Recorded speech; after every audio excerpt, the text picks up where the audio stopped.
hours and possibly even days to have a winner. The Hang Seng is actually down about 1.5%. Remember, it has been a bit of an outperformer over the last 1 month. 23,816, which is the recent close, should be defended if some of this has to play out. We actually exist across the value chain. Around 24,300 is where the Nifty is opening up, about a quarter higher. We find some pressure on the high caritas solitaire. The food delivery business itself has seen pretty steady growth. The Nifty is above 24,400. All sectors in the green. We believe that it's very, very important to communicate directly with the consumer. Now, it's quite clear that Iowa is going to Donald Trump as well. It's been a good day so far. We have seen recovery from lows, 240 points higher on the Nifty. Sharpest strategies, top market trends, unmatched perspectives. The trading day's most comprehensive roundup. Stay ahead with NSE Closing Bell. Broadcasting live from the CNBC-TV18 Motilal Oswal studios in Mumbai.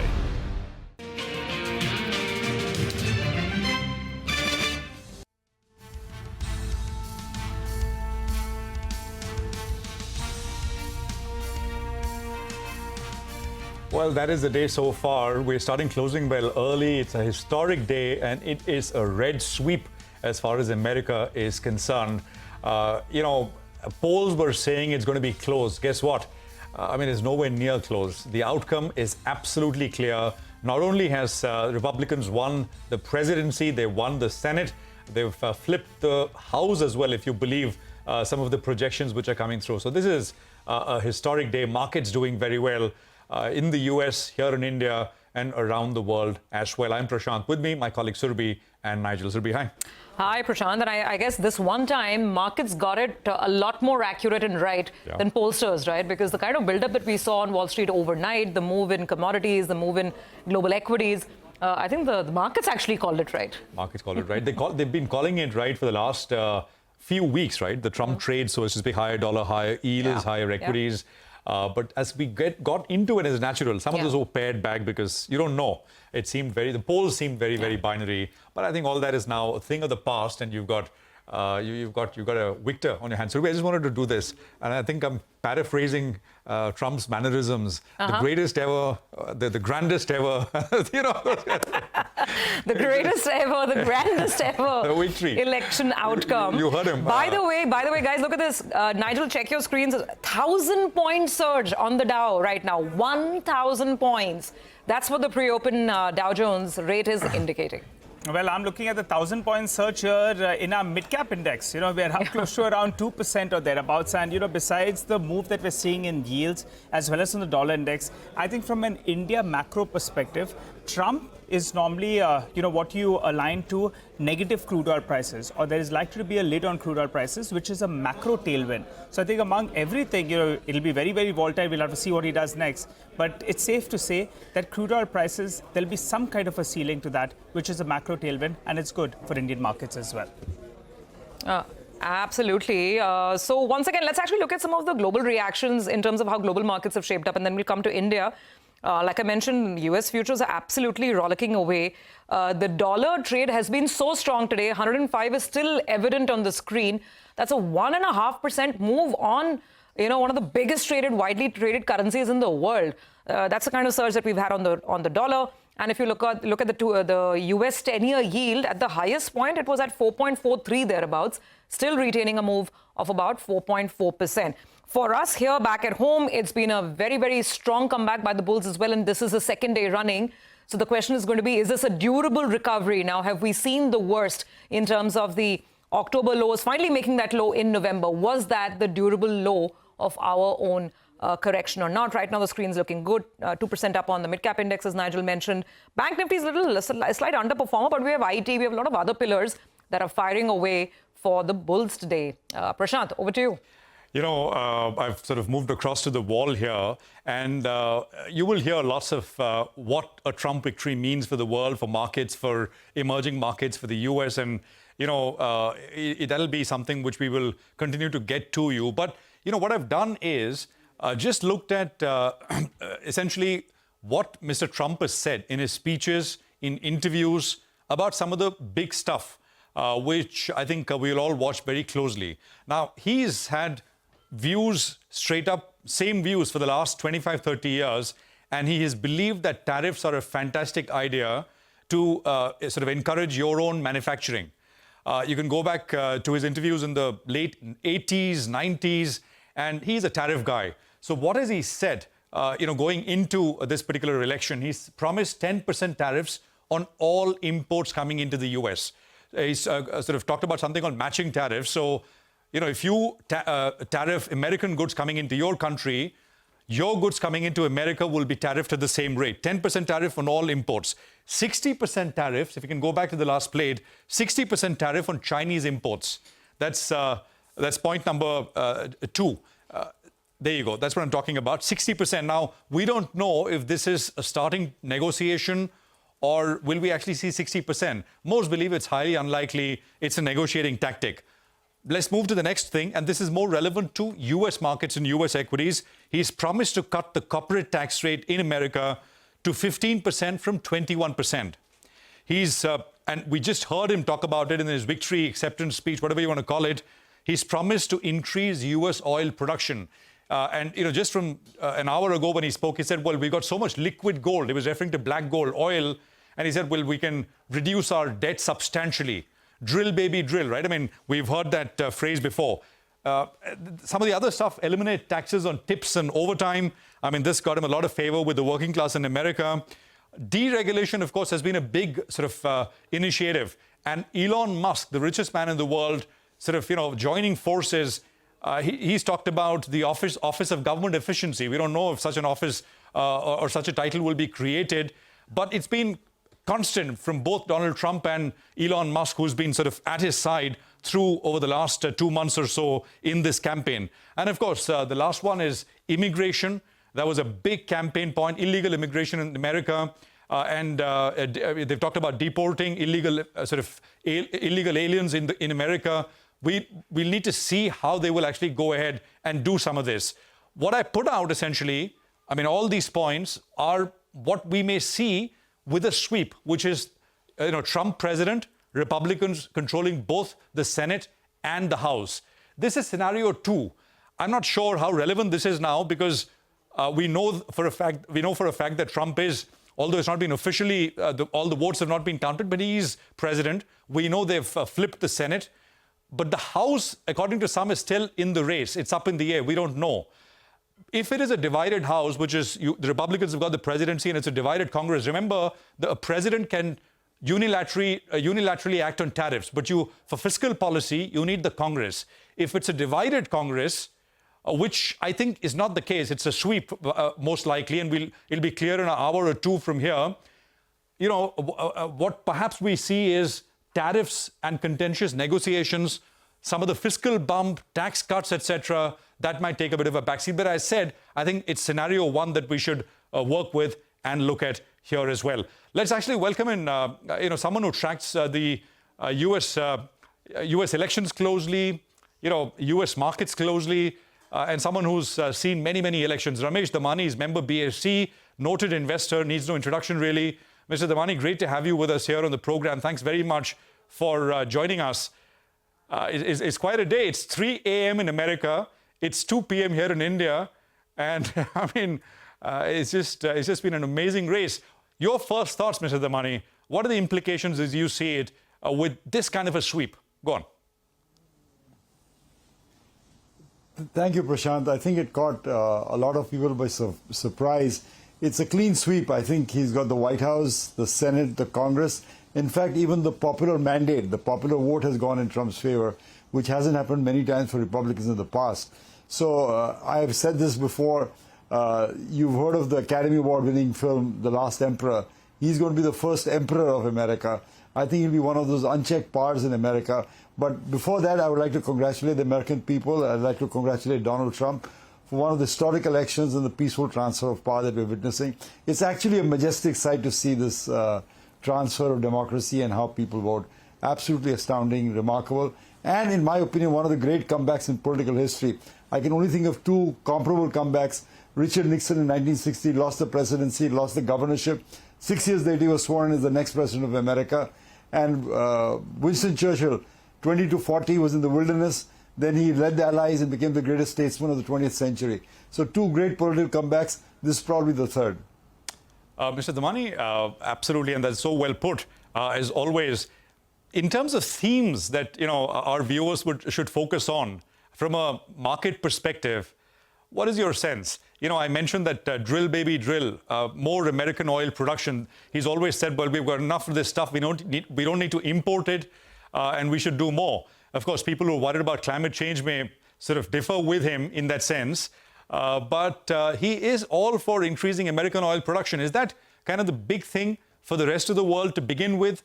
Lower oil prices? What's your sense? I'm not sure the US president controls oil prices. There are a lot of factors that control it. As such, we expect oil prices to be subdued because we are transitioning to green energy and electricity and so many other things. So that's a different question. But I think personally, if you ask me, Prashant, the market is having a honeymoon today, as well it should. We've had a honeymoon in the sensex. Dow will open up with a huge gap, as you're pointing out. So every new president is accorded a honeymoon. Plus the fact that there will be no resistance to the plans he does means there's some buoyancy in the market. But if you look closely, I think the world that we lived in from 1950s after World War II to today rested on the backs of the US. The US opening up its markets, the US encouraging world trade, US encouraging immigration, US giving most favored nation status to a lot of emerging market countries so they come up to speed. That is about to change. So I think, though, in my opinion, the economic axis of the world changed today. And I think we'll have to sit back and maybe with more reflective time understand what the implications of a second Trump presidency means. I think they are going to be far-reaching, and the world as we know it, the economic world as we know it, will have changed. Mr. Damani, sir, good afternoon. It's so good to have that perspective from you this afternoon on this big day. And I now want to sort of veer towards India and what this Trump victory means for us. Now, we already know about the great personal relationship between Mr. Modi and Mr. Donald Trump, and we've already seen the exchange on X in terms of the congratulations, right? And then there's the China angle. Now, purely from a market perspective, given the history, given the tariff tilt, so to speak, and the expectations, is Donald Trump at the White House going to be positive from an Indian equity perspective? See, there's a well-advertised bonhomie between Modi and Trump, which I understand, but I think international relationships are much more complex than, getting along with each other. Let's just take 2 issues that, first, all of Indian goods will probably face a tariff barrier. I think Trump has already signaled that during his election campaign, that India is taking advantage of the lax US laws and sending stuff to America, and he'll impose tariffs. So that is not good news for India. Secondly, we'll curb immigration. A lot of Indian technology depends on legal immigration to America, which may stop over a period of time. And the thing you have to remember is that now Trump is going to be a lame duck president. He doesn't have to go back for an election ever again. But he's also an unchecked power right now, because everyone, after this extraordinary comeback, everyone will bow to his wishes, including a Republican Congress. So he could say, for example, if India doesn't support me in Afghanistan or India doesn't support me elsewhere, I will do so and so to India, and there is no pushback from Congress. You recall in the 1950s and 1960s, when India was the head of the non-aligned movement, did not align itself with America, but American aid in PL 480 and other terms continued on in India. That did not stop Indian aid coming, American aid coming to India. So this is a whole new ballgame. I think, the victory, and such a sweeping victory, has been such a shock to the economic system that it will take us a while to absorb it. But I think the honeymoon perhaps will be good for the next few days. But after that, we need a hard, realistic check as to what the world and what India will look like in its place in the world over the next few weeks. Mr. Damani, what I gather from you, and correct me if I'm wrong, what you're saying is, you're tilting towards that. You're not saying it. You're saying it's good for US. But for the rest of the world, you're not very sure how this is really going to pan out, especially for emerging markets. Am I paraphrasing that correctly? Yeah, I think what will happen is that if you support Trump's policies, and sometimes in foreign policy, India and America have very different goals.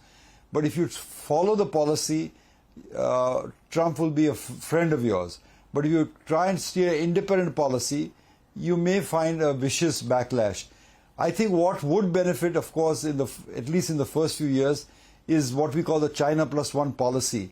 I think this will encourage US manufacturers to seek sourcing, supply chain, manufacturing bases in India. So in that limited sense, it will help India. But I'm not sure how increasing tariffs or lowering the pie for the global trade or lowering immigration would help the world. I'm not sure about that yet. And I think, clearly, if Ukraine is given up or if Trump does not want to support Taiwan, if China annexes it, I think that will be bad consequences of the world. I think the institutions that we relied on in the world, the IMF, the NATO, will all be under threat under a Trump presidency. So while we enjoy the honeymoon right now, I would be a bit more circumspect as I study the policies that a new Trump administration might follow. That's so beautifully put, right? I mean, it is unprecedented and perhaps unchecked power that we're dealing with. And it could go either way. That in many cases it does. It's like a double-edged sword, perhaps. That's the point Mr. Damani seems to be making. Unchecked power is what Mr. Damani has said twice. But sir, what according to you is driving this big IT rally that we're saying? Because in the first Trump administration, we did see tighter controls on immigration, and you alluded to it as well. So apart from the honeymoon angle, what else explains this 4% pop at the on the index level for tech?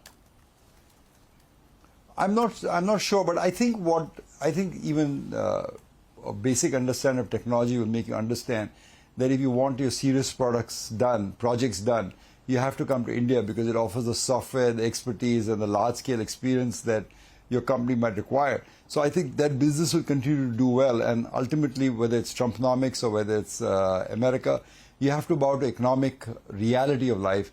If you want a project done, you have to get it done in Hyderabad or Bangalore, any of our software centers.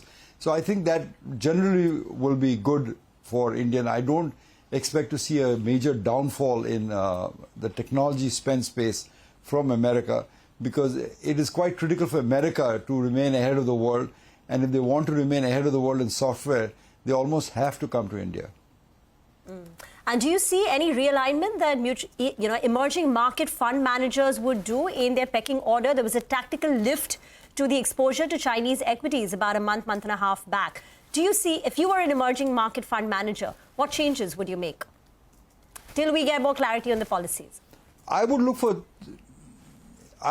China +1 policies, and I'd look for people who are firmly in the camp of America, like Israel, for example, under Netanyahu, or other emerging markets that are firmly in the camp for America. I think this is going to be, America is a very tolerant nation. It kind of had a white tent. You could have a disagreement and still do trade and business with America. I think that will stop, and I think that is something that analysts have not figured out yet. That, Trump has a long memory, and the knives will be out if you oppose American foreign policy, say in the Middle East or say in Africa.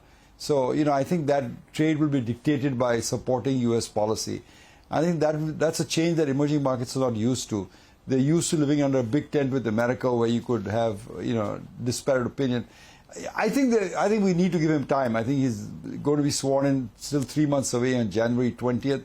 So there's a long window yet for it to be done. There will be enough time to study the policy. Meanwhile, India is prospering because of its own economic strength at the current time. I think that will continue. I think there's a correction going on in the market, but when that correction is over, I expect the market to resume, irrespective of what Trump does, at least in the short term. But in the long term, what U.S. does is profoundly impactful across the world, not only in emerging markets, not only in India, but also in the developed economies of Germany, Britain, so on and so forth. So America is the centerpiece of the world. The only caution I'd like to make is that what Trump has suggested, ma'am, is that he would do a lot of tax cuts. For example, if you make tips, he would make it tax-free, Social Security tax-free. So where is the money going to come from? Does it mean that the budget keeps growing, the deficit keeps growing in America? I mean, it's at $35 trillion now. I don't think there's much room to increase it. At some point, the bond vigilantes, whether it's a Republican or Democratic administration, will come on and force discipline to the government. And I think in this 4-year term of Trump, if there's unchecked spending under a Republican administration, the bond vigilantes will be out and will force discipline to the government. There may not be any checks and balances in terms of the legislative branch in America today. or even the judicial branch. But the bond vigilantes are also religion on their own, and they will make sure at some point they will ensure a discipline in the economic performance of the administration. You know, Mr. Damani, we were discussing exactly this in the morning when that massive move on the US 10-year yield started, right? I think the manner in which the bond market is reacting is clearly showing that the bond vigilantes are really active. So now that we know what's happening in terms of politics in the US, and we know that Mr. Trump, in all likelihood, will the policies will be more inflationary, deficits will probably go higher. Now, what about interest rate policy in the in the US Federal Reserve and around the world? Because that's a real complex piece as well that markets will have to grapple with. Will you expect the Fed to continue on its rate cutting path as it had guided with the change of regime in the White House? You know, if it is not cut, if the Fed decides to cut it, I think they will fire the Fed chief and replace him with the new Fed chief. That is Trump's knee-jerk reaction to this problem, as we've seen in the past. So I'm not sure if he would be different at this point. He's clearly a votary of a cheaper dollar and lower interest rates happening. But unfortunately, they collide with sometimes with the budget deficit, which in my opinion is now getting to be unsustainable levels. It's more than GDP for the first time in American history. Now, he's often said that he will cut defense expenditures, wasteful defense expenditure, the Department of Education, try and bring this under control. So we really don't know at this time. I think we need to kind of sit back and see what he does. But I think this unbridled honeymoon that we are witnessing today will probably be a passing phase. Hi, Mr. Damani. Good afternoon and good to see you in. Nigel on this side. You know, just before we wrap up, I wanted your view on how the commodity space will pan out. Because China is the big boss in there, right? They produce maximum of steel, maximum of aluminium. And we know in the last tenure, he put in those tariffs. So one school of thought is he can't do anything more out there. But, you know, how do you play these Indian metal companies? You know, will it be positive or will it still be some kind of uncertainty out there?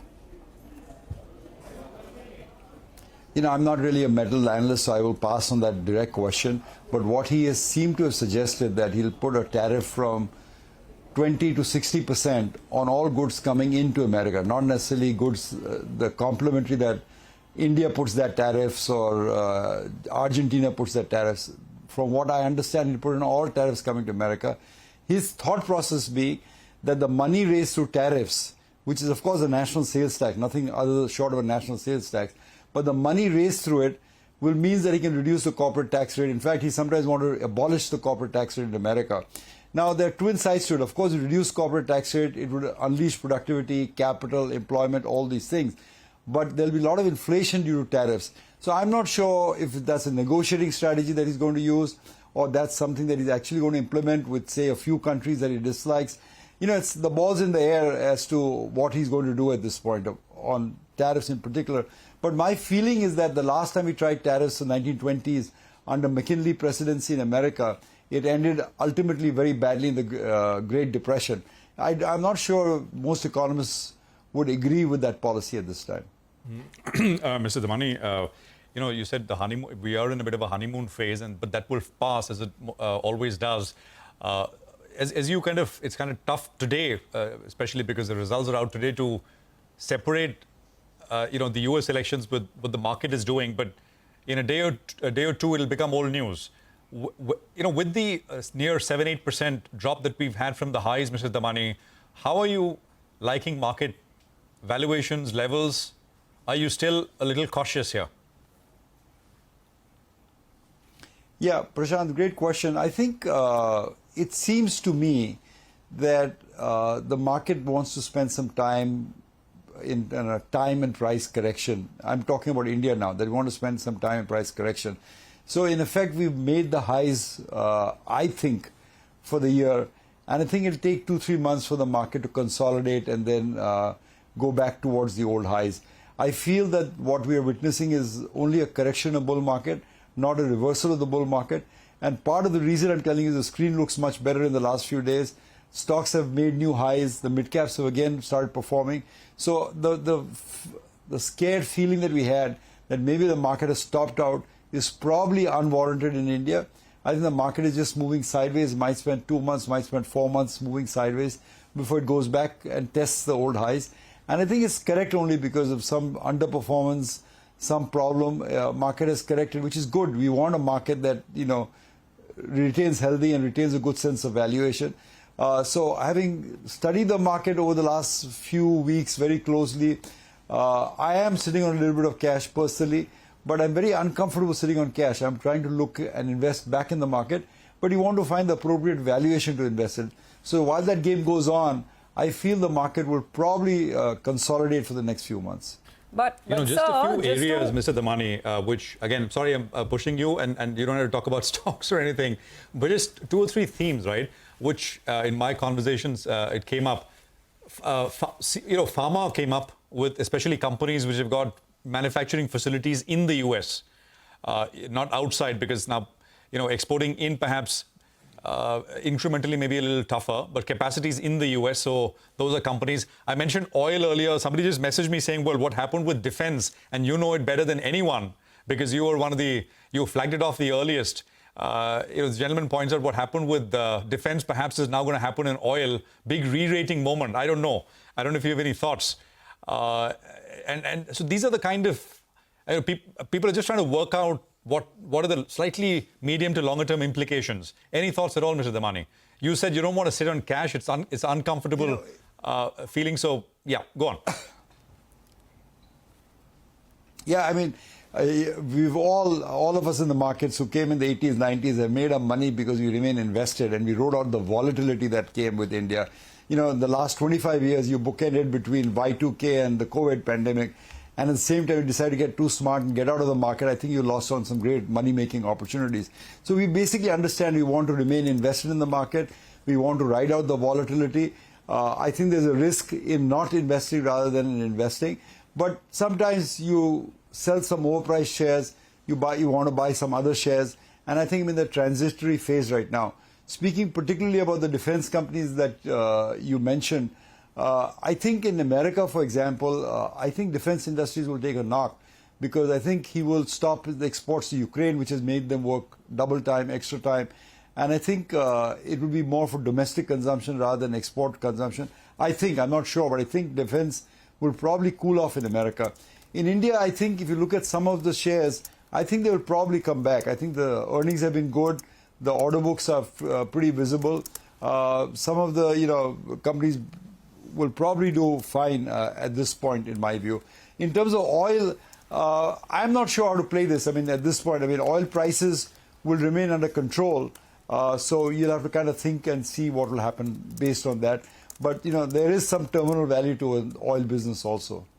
So to conclude, Mr. Damani, you said that while the market may consolidate for the next 3-4 months, maybe we've made a high for the year, you don't seem to be finding any problem as such with the market. Is that right? Earnings, there's been some murmur about an earnings slowdown or maybe a lot of FPI selling continuing. Do you see any real concerns at this point in time? Or will this just be a consolidation to digest some heady valuations? I think the latter. I think should probably be the latter. I think, we've been watching it very carefully and, it's been a great run and the index has tripled in value and you feel that maybe it's peaking out. And there was some suggestion that it was peaking out. But then in a peak out situation, you don't have companies going back and making new highs. A lot of companies that I follow have reversed courses and made new highs. So, that kind of suggests that the market still has a lot of strength, a lot of money coming in. I think just, money, the foreigners sold. And again, I don't begrudge them. They have 800 billion of portfolio. They're selling 8 billion. No big deal, really. We should be able to absorb that. So I think the market has entered a consolidation phase. It might last a few more months. And I think that's fine. I'm not in the votary of camp that unless market makes a new high every month, it is not a bullish market. I don't belong to that camp. All right, Mr. Damani, we'll leave it there, sir. Thank you very much. Really nuanced and excellent thoughts there. And thanks for sharing those thoughts with us and our viewers. Appreciate your time here on CNBC-TV18 as always. All right, well, that's Ramesh Damani with perspective on implications of US elections and markets, of course, as well. I think we have Taimur Beg waiting by to talk economics, right? MD and Chief Economist at DBS Research, DBS Group Research. Taimur, thanks for waiting. Apologies. I know you've been sort of listening in, but it's a big one. From a economics perspective, from tariffs and trade, how do you read this Trump sweep?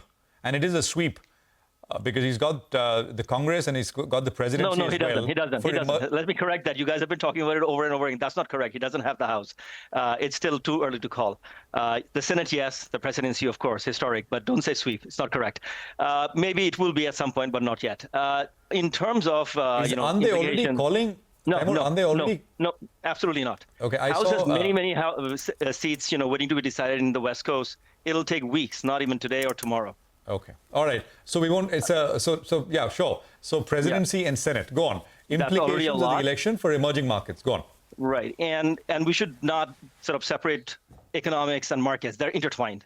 So oil is economics and markets. Crypto is economics and markets. So let's say what happens to the expected currency/interest rate nexus for emerging market economies if the Fed cannot cut a lot of interest rates in 2025 because Trump's policies of cutting taxes and tariffs would push up inflation, and then that acts as a brake on the entire EM dynamic, which is rate cuts, which means lower cost of capital, which means buoyant equity and capital markets. So I think that is the first spoiler for emerging market economies that we have to consider, even before we talk about the broader implication for company earnings on the back of higher tariffs and what that means for the competition landscape for exporters in Asia and the rest of the world for that matter.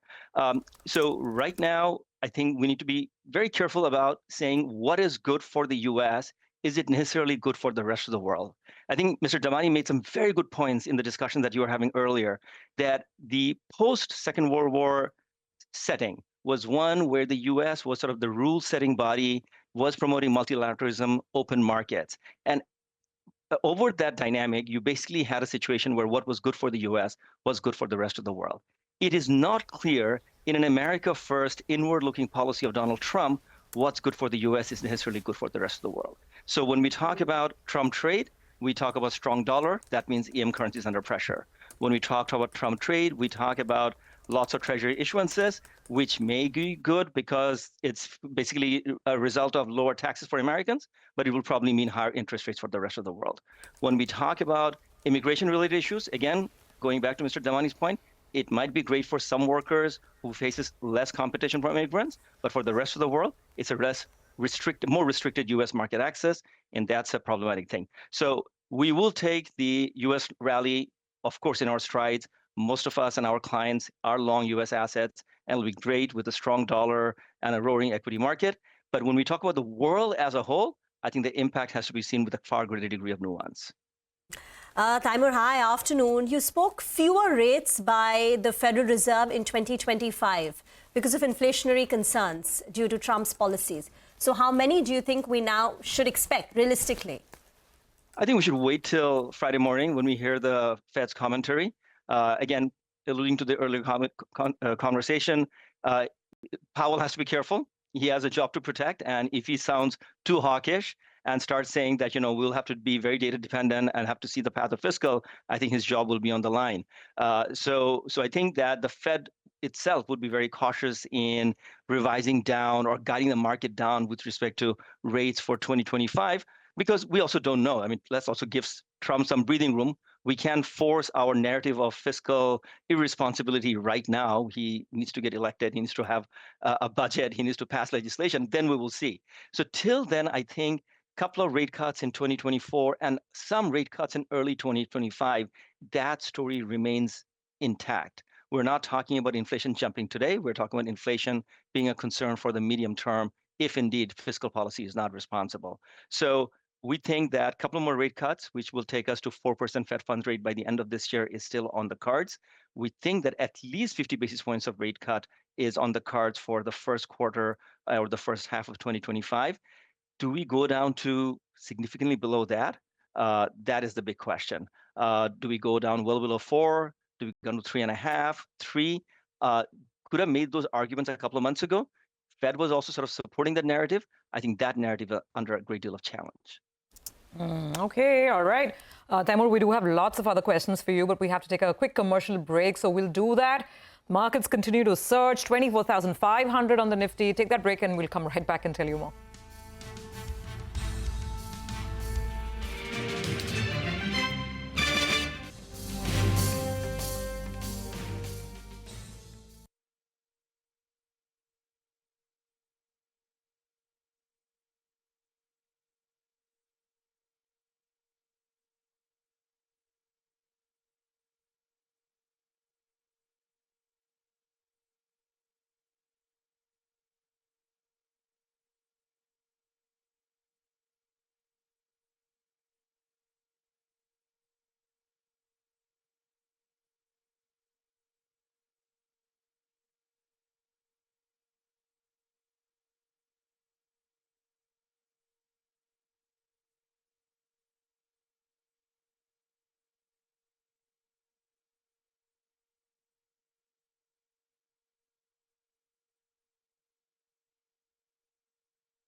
It's 24,500 as the Nifty surges 300 points. Sensex is inching towards a 1,000-point rally. Dow futures, as we've been pointing up more than 1,000 points. And Tesla shares, well, that's the star is born, as Donald Trump said in his remarks. And Tesla shares have risen close to about 12%. And back home, it's the IT stocks leading the gains. The Nifty IT index has a gain of close to about 4+ percentage points. We're in conversation with Taimur Beg, MD and Chief Economist of the DBS Group Research. Taimur, you said what's good for America is not necessarily good for emerging markets. So there is concern that global growth is going to slow down on account of tariffs. How worried should we be? Will this play out only in 2026? Have you done any kind of analysis, if indeed that 60% tariff on China comes through, 10% on tariffs, 10% tariffs on rest of the imports from the world? Have you done the math for this? Right. So a week and a half ago, the IMF released its World Economic Outlook, and we have copious amount of modeling information on what is the impact of tariff on global growth and the risk from the tariffs that have already been imposed and the cost of what the IMF terms as the economic fragmentation. So I think the analysis is clear. We've already lost a good 25, 30, 40 basis points of global growth on an annualized basis around higher tariffs. We're likely to lose more if indeed we have even higher tariffs going forward. And it is not just a question of a one-off, like 1 year you have tariff and then you move on and you sort of collect the pieces and things are better. It's a permanent loss in global outlook in terms of economic vitality and potential. So the answer is unambiguously negative. Tariffs hurt the rest of the world. The impact on the U.S. is a bit ambiguous in the short term because it offers protectionism to American companies. It offers some protectionism to American jobs. But over the long run, even that is somewhat diluted by the loss of competitiveness and loss of overseas market access because there is tit for tat on tariff. So by and large, I think there's enough evidence and enough estimate to suggest that the plans that Donald Trump has with respect to raising a wall of tariff and the resulting trade war that we're going to have would be an unambiguous negative for global growth. Okay, Taimur, since you began by saying emphatically it is not a sweep, and I agree with you, it is not a sweep. It is not a sweep yet. So let's consider the other possibility, which is the fact that the Democrats take the House, right? So then you got a Republican president and you got a divided Congress. Now, tariffs, you don't need the Congress to give the go-ahead. But for any stimulus on the fiscal side, etc., you need the Congress. If it indeed is a Republican president and a divided Congress, is it possible that you get the tariffs and all the rest of the stuff in terms of what Trump has been talking about, but you don't get the offsetting stimulus? So in that sense, from purely a market's lens, it's not exactly good news. It's not exactly great news. You will get the tariffs, but not the offsetting fiscal stimulus. Go on.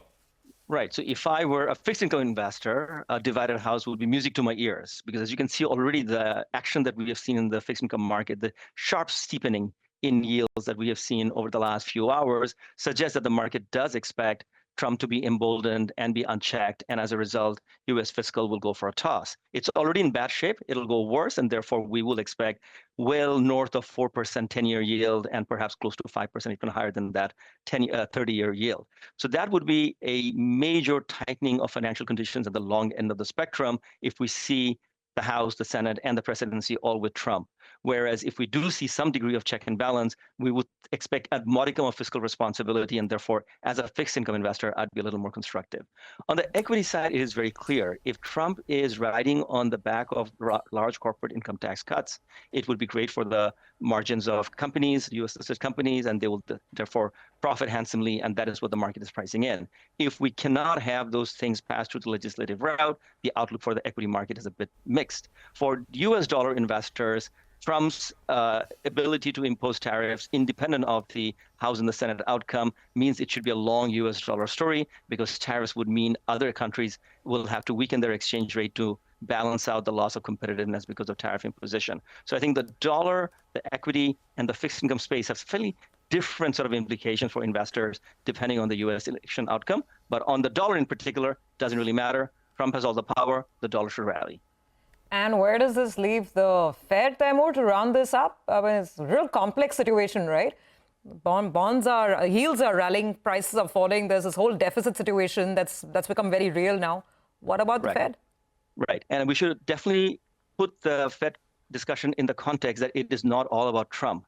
Leading into this election, already, I think the Fed was being questioned by the market, whether the September 50 basis points rate cut was the right thing to do, whether they have really been able to put the inflation genie back into the 2% bottle, whether there's any seriousness either in the Harris or the Trump camp in dealing with this $1 trillion deficit and $1 trillion interest payment that the U.S. is now undertaking.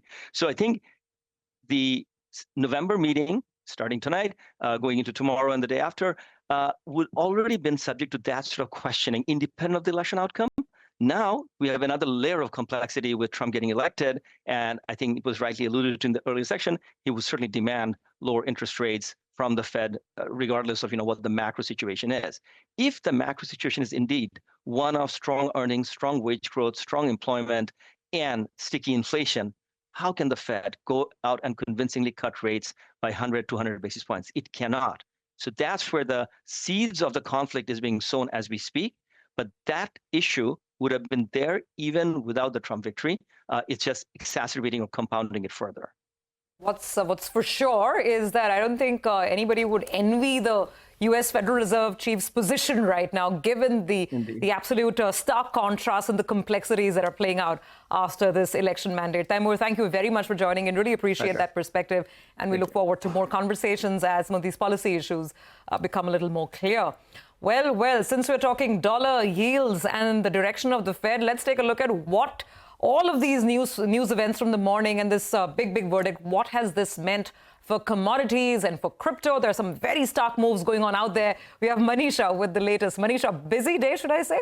Well, it clearly has been, with the kind of reaction that we've seen come in since those numbers started to trickle in. And I want to take a step back and tell you exactly what Donald Trump really said. He said that leave the oil to me. We have more liquid gold, which is oil and gas, than any other country in the world, more than Saudi Arabia, more than Russia. He also said that we will pay our debt off. We will reduce taxes. He also said that China doesn't have what we have. So that is exactly where the commodity perhaps is taking cues from at this point in time. I want to start with what the crude oil prices have done. We have seen a price decline onto this one. In any case, even as the market was heading into the presidential election, it was a record high hedge positions that we did see happen in case of crude there. Well, also, if you look at the markets there, the U.S. production is at a record high already at around 13 million barrels per day. There is an expectation that you could be looking at an opening of U.S. oil and gas as a sector. Well, Donald Trump for some time has been saying that. Remember, this is a sector that has been underinvested. There have been various sanctions on this as well. And we do understand from the filings that Trump received $14.1 million from oil and gas industry for his campaigns. He did ask for much more, but this is what he got in return of various promises that were made to this section. So we perhaps are headed towards more supplies coming in from U.S. and that for some time as a knee-jerk reaction has weighed onto the markets. We've been talking about currency markets since beginning in the morning there. So 14-week highs for dollar index, and that has led to 14-week lows on Japanese yen, 18-week lows in cents of South Korean won, and a record low for Indian rupees where we are trading at. But a big reaction is what we saw come in for the cryptocurrencies. Well, we have seen Bitcoin trade at an all-time highs at 75,000 and above kind of levels as well. So when you look at the last 1 month, it has been a 19% gain. For this year until now, it's a 75% of a jump up and 110% of gains in last 1 year as well, with expectations that this is one sector that would continue to go higher. A lot has been said in positive. We do understand that Trump is invested in cryptocurrencies as a company as well with deals with cryptos. So this is one sector that will absolutely be watched out for. When you look at metals then, and we've seen a deeper decline onto this one as well. So copper and zinc prices are trading more than 2% on the weaker side. The expectation of higher tariffs on China imports is something that's weighing onto these markets here. China, remember, is the biggest consumer when it comes for many of these metals like steel, iron ore, copper, and a producer of many of these metals as well. So likely tariffs absolutely weighing onto metals as a knee-jerk reaction.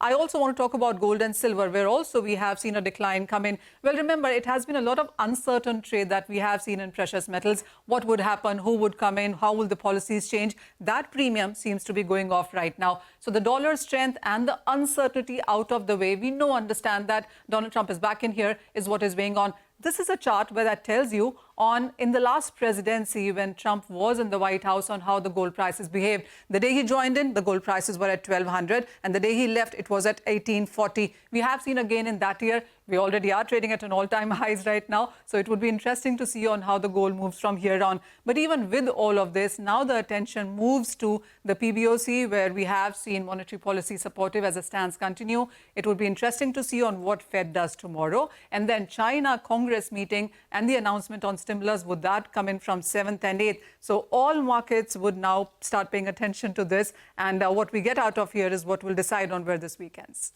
Thank you, Manisha. So picture abhi baki hai. It's now over to the Fed and China. Get into a break and we'll come back with more in the market. Stay tuned.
Welcome back. Well, the market's still holding strong, but the underperformer today actually has been the Nifty Bank. Let's get in Mitesh Thakkar to find out what's the trade from here on. Hi, Mitesh. Good afternoon. Good session. We're still holding with good gains, 230 points odd, but we haven't got past the 24,500 mark. What's your view? 2 days, good rally is what we have seen. Should you take some money off the table, or do you believe this market is good for more and maybe it's all set to test the 24,800 mark? So one item we had, 24,500 as one of the targets. We got an intraday high of 24,535 or something like that. I think taking 20-30% of your long positions may not be a bad idea, maybe 1/3 quantity, purely because of the fact that this still, looks like a bear market rally, and it could have its own dose of volatility and choppiness. So I think do that. The next entry point now will come back at 24,300, and I think I still believe that there's a good chance that we might head towards 24,700 plus levels. So the bounce back might extend, but it's been about 7-8 hours of all green candles. So a mild pullback might happen, especially given the fact that 24,500 is an important pivot. So taking some profits off is what I suggest, but still trading with long bias. I have buy calls on Coforge. Coforge is just on the verge of breaking into fresh highs, so it's a conditional buy. Buy above 78.60, keep a stop at 77.80, and look for targets of 8,000 plus here. And the other one is Page Industries, which I would recommend buying with a stop at about 43,500 for targets of 45,000. Thank you very much for that. Coforge had blowout Q2 numbers, and the stock since then has done so well. In the last 1 month, it's up more than about 50%. But generally, broadly, IT is higher in trade, and there are three angles to consider. One is on the immigration front, because under the Trump administration, the previous Trump administration, we saw higher visa rejection rate, H-1B visa. And therefore, there were restrictive immigration policies, and therefore the street was concerned that will it play out again the same time. But here analysts are weighing in that the impact this time, even if we have restrictive immigration policies, will be limited because IT companies have reduced their dependence on H-1B visa. Now, the second angle is that this cut, a proposed potential cut in corporate taxes from 21 to 50% for US companies, leaves more money in the hands of US companies, and therefore their budgets go up, even their tech budgets. And tech budgets have been tight. The companies have been unable to spend on discretionary spending due to high inflation. So basically now there is potential for tech budgets to go up. And the third angle is the rupee is at an all-time low because of the strength in the dollar index, and that is positive for the margins of Indian IT companies. And you're seeing some big rallies. So Zensar, for instance, is up close to about 5.5%. Persistent, it's been a big outperformer, and even then the stock is up close to about 5% today, so it's adding on more heft. RateGain, LTE Technology, LTI Mindtree, TCS, these are all companies with a very large 60%, 70% kind of exposure to the US, and IT's on fire today. The question is, will it be sustainable? Prakash Diwan is with us on the show, and Vaibhav Sanghvi, CEO of at ASK Head Solutions, also with us. Gentlemen, thank you very much for joining in. Vaibhav, long or short on tech or neutral? And would you change your assessment post the US elections? See, I think from technology as a sector, we have seen some good sized correction actually kind of happening post the numbers. Now, after the event of today, my view is that one of the big proposals from Trump administration is that they will rationalize or probably reduce the taxation rates, for corporations. Now, if that happens, what we may see is basically some, disposable income or from some amount of money to kind of increase the, spending in terms of the IT as well. So my sense is I think it will give a good lever for sure. And in a season where all of the companies or all the sectors are not kind of performing well in terms of their numbers, here is a sector which kind of gives you at least some amount of growth, which is kind of visible in that sense, and a sector which is kind of bottoming out. So my sense is basically because of this, you may see some amount of uptick continuing, on this space. Prakash, any favorite IT stock that you would like to bet on, say for the next 12 months? Except for Happiest Mind, and that too is more from bottom up, this thing, specific changes that have happened in the last couple of years, and their ability to be able to take on more work in the new environment. I really don't think it's a bit too early to celebrate the Trump victory in terms of what it can impact IT stocks with. There's still some time, and I think it's only end of Jan that things will get much more clearer. So I believe a lot of these moves that you see could get sold into as well very quickly if some adverse news flow comes through. So yeah, but Happiest Mind irrespective is something which has consolidated. So from a stock perspective, it would probably be better off than some of the other well-known names. Hi Prakash, hi Vaibhav, good afternoon, good to see you all in. Prakash, your Diwali pick is working. Nalco, that's up close to around 4% as we were discussing. Trump or no Trump or no tariff, alumina as it is in deficit. And this one stands to gain because they don't produce so much of aluminium, but they sell the alumina in the open market. So that I think from the time we discussed, it was 220 odd, it's already 245 rupees. So good on you. Prakash, the talk is that Trump is going to emphasize on producing more amount of oil and gas. And for that, there'll be pipes that will be required. One such company is Welspun Corp, right? I think we have discussed this in the past as well. And the biggest drawback for them is there's no orders coming in, which now that could turn around. We have already seen signs of that. And with Trump coming as the US president, well, he could emphasize that even more, which will give them visibility on the US business. Your view on this name? It's at around 770, up 3%. No, absolutely, Nigel. We spoke about this as well the day they received a big order, and I think that's a start of a very different secular trend for them.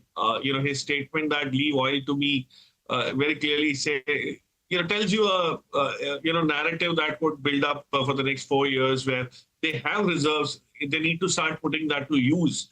And remember one thing that what they're looking at is an import substitution for oil and gas, particularly for oil. Because that's the way he envisages paying off that mega debt that still stands out there. So I don't think there will be any reason. The good news from this is that a lot of the execution will happen very quickly and will be front-loaded, which means it'll probably be in the early part of the new administration. So yes, great times for some of these companies. Welspun stands to gain well because they also have localization out there. So even if there were tariffs imposed on some of these components, they will probably be able to get away with that. So absolutely in the right spot. And then from a stock perspective, we saw it move to 800 odds and then move to 700, and it's made its march again. So it's in a momentum of its own. Will definitely continue doing well, is my guess. So Prakash, if indeed tariffs are imposed even on exports from India into the US, which companies, according to you, would be negatively affected the most? Would you look at any of these early trades? The nature of tariffs is something which is very uncertain as of now. I mean, it's a general expectation that tariffs will be imposed, but it could be different with differential rates for different countries as well, or different components coming from certain countries. So I think it's a bit too early to call out that. But yes, some of the names which have done well in the past because there were no tariffs, inhibiting any growth. You had, let's look at things like transformers. Let's look at things like switch gears or diesel engines and things like that, which could start this thing. So, we spoke about pipes, for example. I mean, if that is a necessity out there, the tariffs will be softer or probably not there.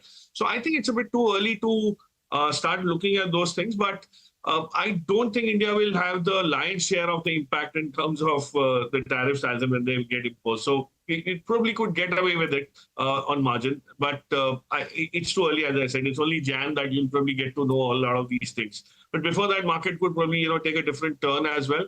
So you could buy those things at lower levels in anticipation. Prakash, thank you very much for joining in. Weber, weigh in on the market on the whole. Ramesh Damani was earlier telling us that perhaps what we're seeing is just a bit of a honeymoon phase across global equities. It won't last very long. For the Indian markets, we could consolidate. Maybe the high for the year is already past us. It will take some time for us to go back to our earlier highs. What's the overall call on the markets? We've corrected about 6-7% now from our all-time highs. See, Rima, I think when we came into October, right, we were at a cusp where valuations were pretty much at the peak. At the same time, when the quarterly kind of previews came, there was a clear indication that the numbers for the season were likely to be pretty mediocre or probably lesser than expectations as well. Now, we are at a situation where we've seen downgrades in terms of the earnings. Valuations corrected, a little bit, or I would say, making some of the pockets kind of, interesting. But on an overall basis, my sense is basically a good consolidation is necessary. And lastly, in terms of the expected rate of returns from an equity as an asset class, my sense is, again, here our expectation has to be muted as compared to when we compare to the last 3 or 4 years, which we have witnessed. So overall, my sense is I think the earnings should be followed at the time for PE re-rating is probably over. The sectors and the companies which deliver earnings are going to perform, going forward. Okay, thank you very much for joining in. We'll slip into a very short break. We'll come back with more market talk. Stay tuned.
Welcome back. Markets still holding with solid gains closer to around the 24,500 odd mark. So that's good news. And you have a couple of names like Bharti Airtel now that have moved to the high point of the day. So that's a larger weight on the index.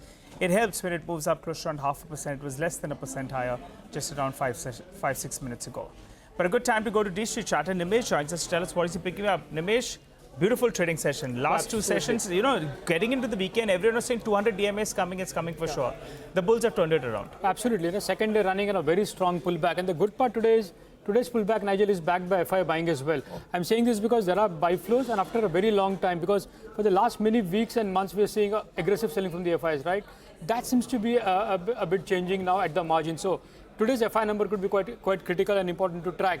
Having said that, there is a small MOC basket selling the last 30 minutes at a leading FI desk, but largely into very selected nifty names. So that's something to account for, but largely overall the sense I'm getting is that there are buy flows from larger FIs. Also, we have the MSCI semi-annual review tomorrow, which we will react to tomorrow, right? And that again is a big liquidity event.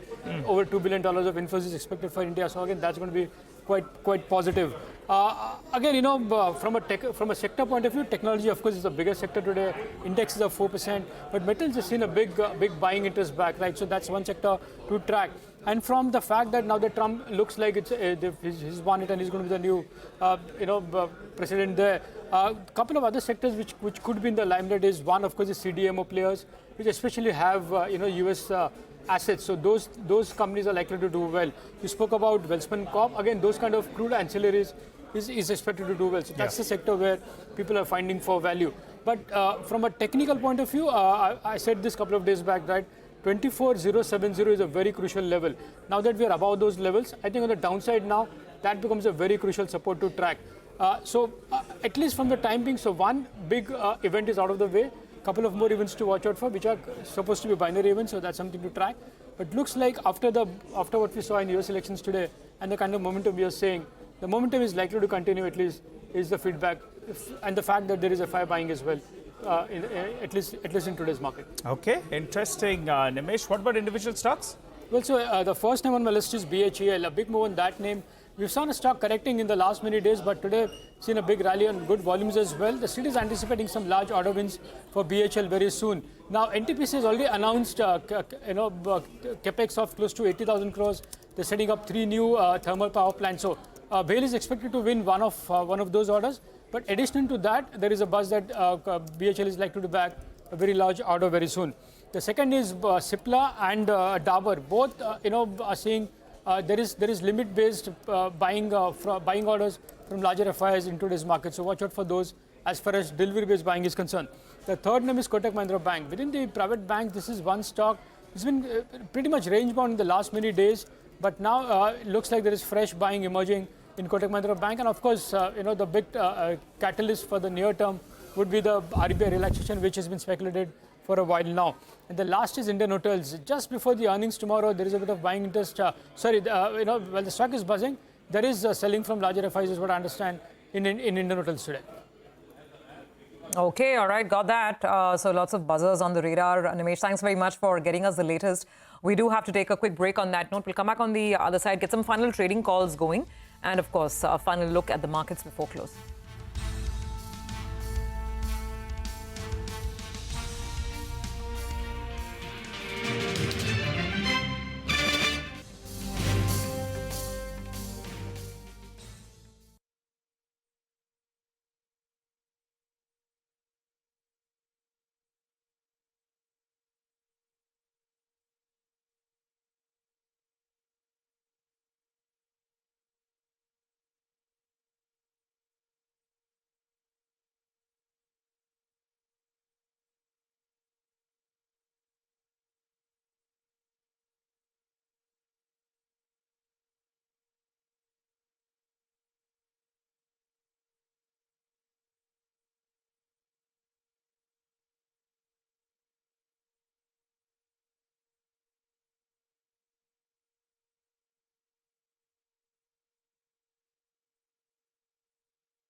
Okay, welcome back. 250 points on the Nifty is what we have, and things are looking very, very good. So 4:1 is the advances to decline ratio. 4 advancing stocks to 1 stock which is down.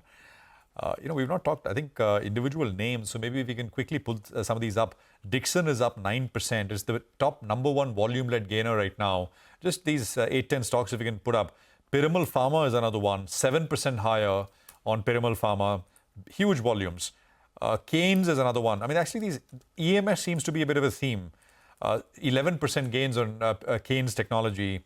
Gale, of course, came out with numbers. We highlighted this as part of our top 10 in the morning. Kalyan Jewelers is up 7%.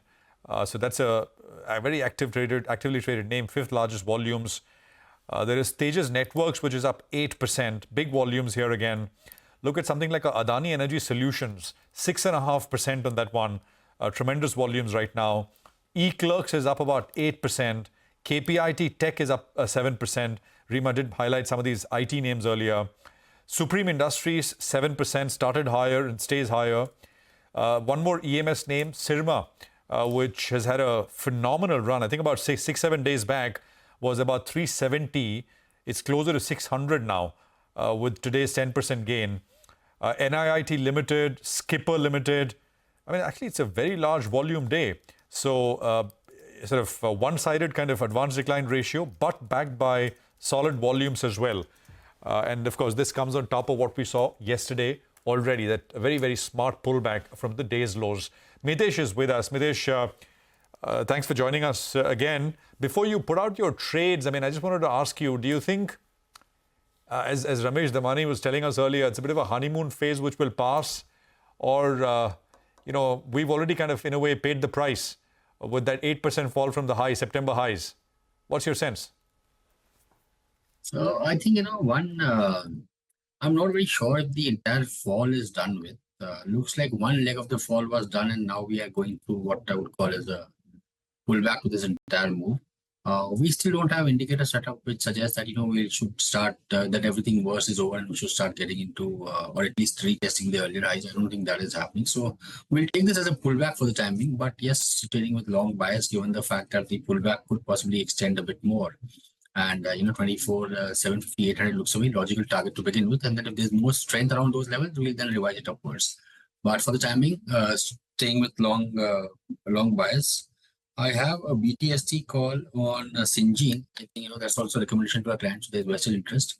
But the stock appears to have completed a correction, is turning on the upside. So BTST here with the stop at about 896 for targets of 920. And the other one is PI Industries, which I would recommend to BTST with the stop at 45.98 for targets of 46.50. Okay, all right. Thanks a lot for that, Mitesh. By the way, just pull up the intraday chart. I think JTL Industries, there was an order win. They've secured a bid as L1 supply for around 36,000 empty GMS tubes in support of the Jal Jeevan mission. Remember, the stock has corrected a goodish bit from the top, but the orders were 265 crores. So that's why that appears like one of the big volume spots, and the stock as well gone up close to around 4% or thereabouts. We'll try to get you more details on that front. But Trump is back, so it'll be interesting to see how the metals universe pans out. The dollar index, remember, it's strengthened, and it normally has an inverse relation with LME prices. But it appears the dollar strength could be a near-term phenomena and could possibly reverse. That's the way I think the street is reading it. Trump also, goes harder out at China in comparison to India. So in that sense, that could be positive for India. Remember, commodities, well, they witnessed steep tariff increases in Trump's previous tenure. And so disruption is, there was some disruption in price discovery the last time around. Now, regionalism as well as ring fencing in commodities could pick up. And JM Financial has mentioned in their note that metal prices could inch up under a Trump regime. While Antique expects, well, the impact to be more or less neutral. As they say, tariff hikes is already imposed on Chinese steel as well as aluminum imports. And so no new policy measures are likely to be announced, irrespective of what happens. Now, commodities, well, some commodities are experiencing short-term supply shortages. And in that case, well, you could have a couple of these that do well. You'll have Nalco that could do well because alumina is in shortage and prices have moved up. And also ferrochrome prices have moved up, in that case, that will support infra. So a couple of these pockets will do well, but it's still pretty much up in the air in terms of which commodity will do better than the other. Thank you very much for that. The Nifty still hovering around 24,500. Things are looking up.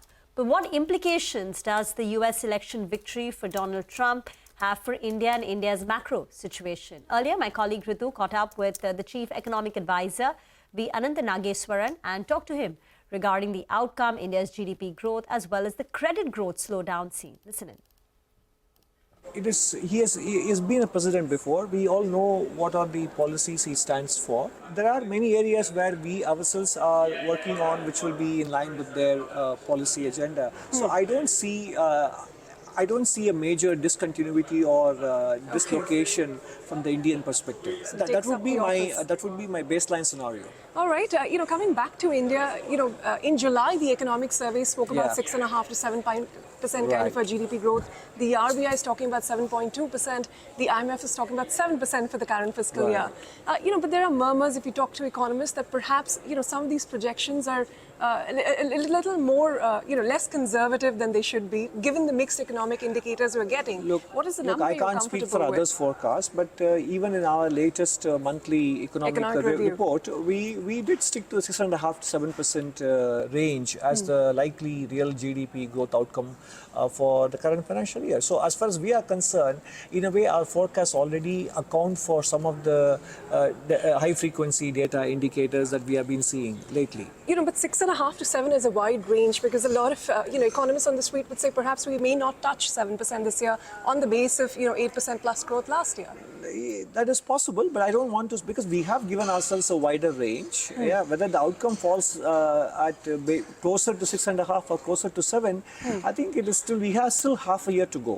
5 months to go. Finally, sir, we've heard your views plenty on the deposit growth in the country. Now we're finally seeing the credit growth and the deposit growth numbers overall converge as per the latest data. In fact, credit outpacing deposit growth, rather deposit outpacing credit growth. Are you worried about this credit slowdown going ahead to the productive sectors of the economy? There's not a worry, because if you look at the first 6 months of the financial year, the credit growth is about 5.5%. If you look at the RBI's weekly statistical supplements, the credit to the commercial sector by scheduled commercial banks was about 5.5% in the first half, which translates into 11% annualized number. Roughly. Okay, so you're not going to be concerned about a credit growth slowdown in the economy? No, credit growth should pick up, and it will pick up once some of the macro-prudential actions have run their course, etc.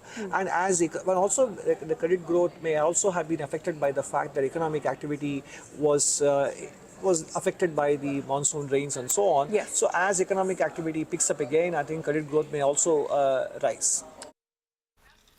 Okay, get into a break. We've got about 8 minutes left to wrap up today's trading session. It's been a solid session for the bulls. Mid-caps are now up 1,300 points. We'll come back with more.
Welcome back. Just about 4 minutes left before the day closes out, and it's been quite a heady one to say the least. We have Anand Tandon joining in. Anand, so we're just trying to wrap our heads around what looks like a very definitive, Trump win, at least as far as taking the White House goes. But, we come back to the central question here as well. The market's been undergoing a correction. Do you think the bulk of that is over, looking at the pullback over the last 2 days? Well, I don't want to make a call on whether the market is over or not, but nothing much has changed as far as India is concerned. You're still having a market where the earnings growth is slowing down, where valuations are stretched. And if the market comes back up, I don't know what is the driver that will take it further up from here. From the Trump side, of course, I think the one major factor that would change is the fact that, they would get from a geopolitical perspective, you will get a refocus on China as the enemy number one away from Russia, which is good news from India. And hopefully that will also mean more India-friendly policies as far as the global strategy is concerned. And therefore, companies which are in defense, etc., which have had a problem because, for example, the US has been holding back on engine supplies, etc., may actually come through. But those are, near-term triggers which will probably change. But otherwise, it's going to be business as usual. The US, of course, has probably a different trajectory that it will have to follow. Anand, hi, afternoon. The much anticipated Swiggy IPO is finally open for subscription. Would you subscribe or would you recommend a subscription to any retail investors? Valuations are compelling versus Zomato, but the path to profitability is not clear as of now. Yeah, well, valuations are compelling only because they don't make money, so it's difficult to, put a valuation to it. The reality is that, I think these are businesses which are going to be highly competitive. The part that they are really trying to grow from is something where I don't know whether the margins can increase dramatically for the industry as a whole. Swiggy, of course, needs to increase its margins. But overall, I think, you are going to be running into a bit of an issue, especially given the context where overall consumption growth is not very high. So it's not as if, the quick commerce market can grow when the overall market is slowing down. And the valuations are compelling compared to a party which is extremely expensive. So overall, my own view is for most IPOs, one should sit by the side and watch the company actually perform once it is listed. You have just seen what has happened with the recent motor company that got listed, that, the numbers change dramatically once the company gets listed because of the various factors that get into play from the promoter side. So I would think that, even for Swiggy, while it does look a little more attractive compared to Zomato, it's not necessarily the best return on equity that you're going to likely get. By the way, as we're wrapping up, let's just pull up some of these stocks. What a day they've had today. Dixon up 9%, Syrma is up 9.5%, Keynes is up 11%. So the EMS space is really on fire. That's one that really stands out. And then there's Kalyan Jewelers. I mean, it seems like Titan and Kalyan are operating in a very different world. Obviously, there's an inventory issue, etc., that played out for Titan. But yeah, these are some of the major movers and shakers today. Tejas Networks, by the way, also flying higher, 8% higher. On EMS, Anand, I'm not quite sure if this is some reaction to Trump and maybe higher tariffs on China that's propelling this kind of a fresh move. But how do you find stocks like Syrma, Dixon and the likes?